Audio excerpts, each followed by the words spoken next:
Lorsque j'ai rencontré Isabelle Josh pour la première fois, au tout début du village de course de ce Vendée Globe 2024, je ne la connaissais pas très bien. Je savais qu'elle avait fait un Vendée Globe, je savais qu'elle avait un bateau pas mal, mais je ne savais rien d'elle. Et c'était un déjeuner avec Yoann Richem, Charlie Dallan, Arnaud Boissière, des garçons qui étaient très drôles et qui parlaient beaucoup. Au début, j'ai moins prêté attention à elle, justement parce qu'elle est si discrète. Et puis, lorsqu'elle a commencé à parler, j'ai été impressionnée par sa voix douce, par son gabarit aussi. Elle est toute menue, elle est physiquement très jolie.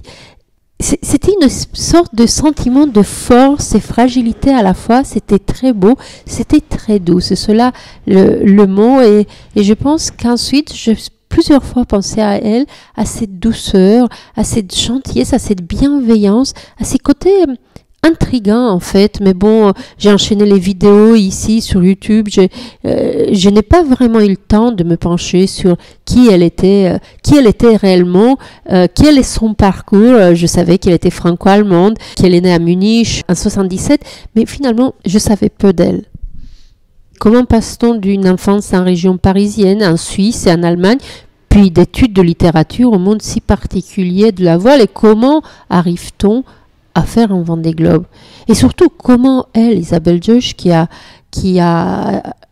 connu un Vendée Globe terrible en 2020, elle a dû abandonner, elle n'a pas arrêté, elle a continué sa course, elle a quand même fini son tour du monde au Sable d'Olonne, mais un tour du monde où elle n'avait pas pris plaisir, où elle a fait des erreurs, où elle ne s'est pas sentie fière d'elle.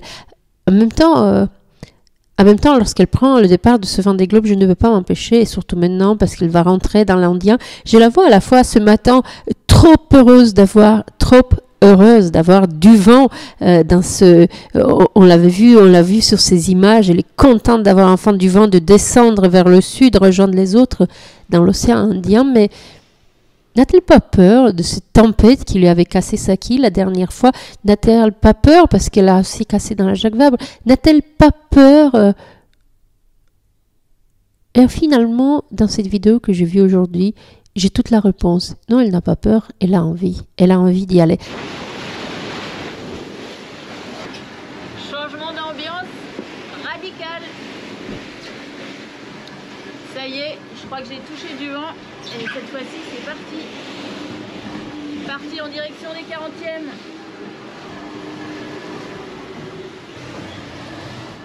J'ai découvert la voile quand j'étais toute jeune, mais c'était en regardant les autres naviguer sur un lac en Autriche, quand j'allais chez ma grand-mère. Et j'ai beaucoup rêvé de naviguer à mon tour. Je rêvais de traverser le lac en solitaire. Et j'ai mis du temps avant de pouvoir réaliser mon rêve et finalement d'aller un peu plus loin que le lac autrichien, puisque j'ai fini par naviguer sur les océans et puis choisir de m'embarquer à fond là-dedans.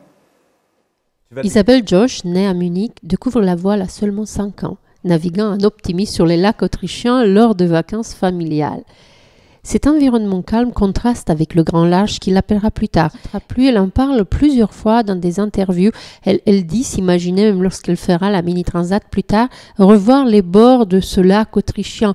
Le large, l'appel du large, à cette taille-là, lorsqu'on a 5 ans, c'était le lac. Elle se rappelle, elle le dit souvent, combien il lui paraissait immense. 15 ans plus tard, alors étudiante en lettres à la Sorbonne, un stage au Clénan fait renaître cette passion. Lors d'un convoyage vers le Brésil, elle comprend que la mer est devenue sa vocation.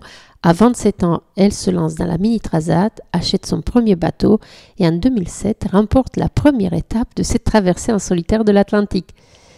C'est cet exploit qui la révèle dans le monde de la course au large, un univers où elle s'impose désormais comme une figure incontournable, parce qu'elle s'est mesurée à des classes et des bateaux très variés, donc la Mini, je vous dis, le 650, le Figaro, le classe 40, pour atteindre finalement la classe IMOCA, le Graal, le Vendée Globe. On la voit beaucoup parler également de la mixité. La sous-représentation des femmes dans le milieu de la voile est pour elle quelque chose d'important. Elle s'engagera en parallèle donc pour la mixité, rêvant de briser les barrières et d'inspirer les générations futures de navigatrices Lors de son premier Vendée Globe en 2020, Isabelle George s'élance avec ambition, bien qu'elle soit à l'époque sur un EMOCA exigeant physiquement. Elle parvient, malgré quelques difficultés, à rejoindre et à rester dans le premier tunnel, dans la première moitié. Je crois même qu'elle était 11e lorsqu'elle a une avarie majeure sur la quille qui l'oblige à abandonner, mais elle refuse de se laisser abattre. Après réparation, elle complète son tour du monde hors course en 107 jours. Profondément marquée par l'expérience, elle confiera plus tard que le Vendée Globe l'avait épuisée et que les rares moments de plaisir s'étaient mêlés de désillusion. Mais loin de céder à la résignation, Isabelle Joche fait le choix de se réinventer.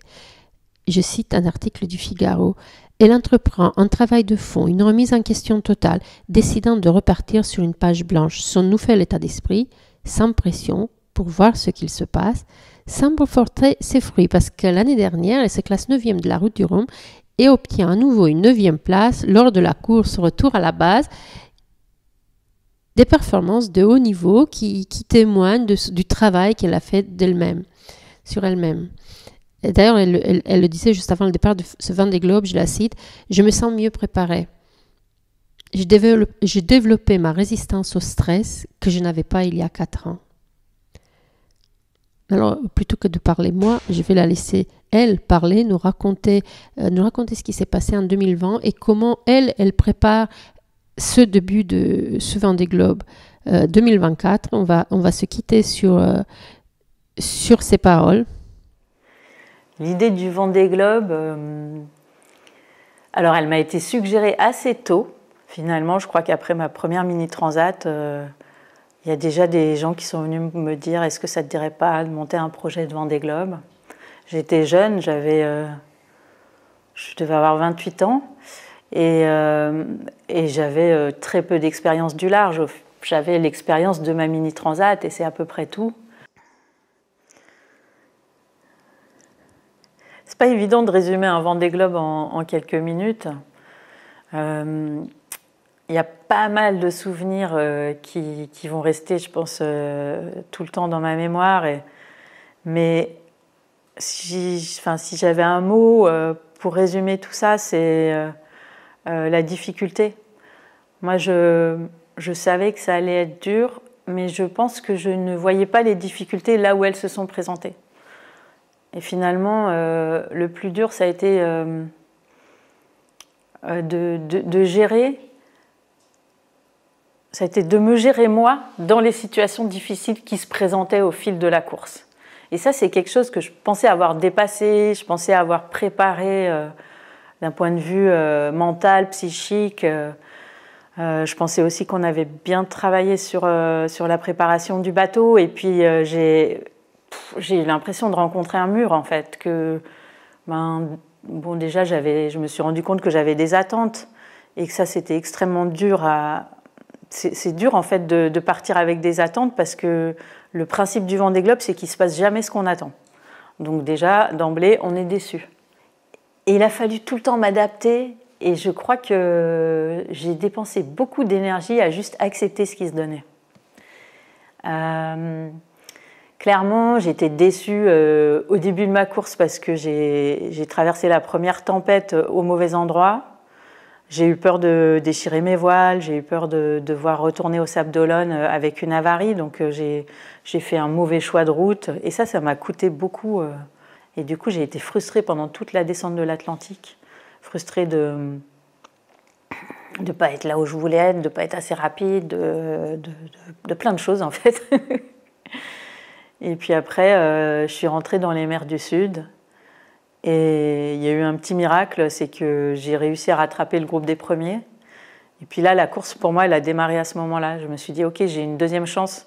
Celle-ci, je la prends et celle-ci, je la lâcherai pas cette fois-ci. Et du coup, il y a eu l'effet inverse. Comme j'ai dit cette fois-ci, la tête de la flotte, je la lâche pas. Et ben, je me suis accrochée comme une dingue. Et je pense qu'à ce moment-là, aujourd'hui, avec le recul, je peux dire, je me suis trop accrochée. Parce que j'y ai mis vraiment toute mon énergie, toutes mes tripes, et j'ai fait une super remontée des mers du Sud.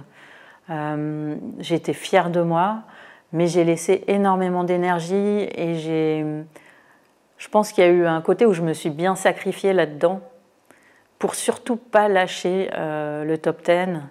Je m'accrochais au top 5, je savais que c'était faisable. Il y a un truc où voilà, je voulais rien lâcher. Et ça, à la fois, ça m'a permis de faire une magnifique traversée des mers du Sud, mais en même temps, ça m'a pris beaucoup d'énergie. Et à un moment donné, de toute façon, la suite, c'est pas moi qui l'ai décidé, puisque le bateau a eu une grosse avarie au niveau de la quille. Et celle-ci, elle était tout à fait indépendante de ma volonté, de ma manière de naviguer. Mais en tout cas, dans un premier temps, elle m'empêchait de naviguer dans le top 10. En gros, elle me faisait rétrograder gentiment parce que du coup, j'allais moins vite. Et donc ça, c'est arrivé un peu avant le passage du Cap Horn. Et puis, après le passage du Cap Horn, quelques jours après, le système de quille qui réussissait à maintenir ma quille en place sans bouger sous le bateau, ce système, il a cassé dans une grosse tempête. Et là, j'ai immédiatement su que la course tout court était compromise.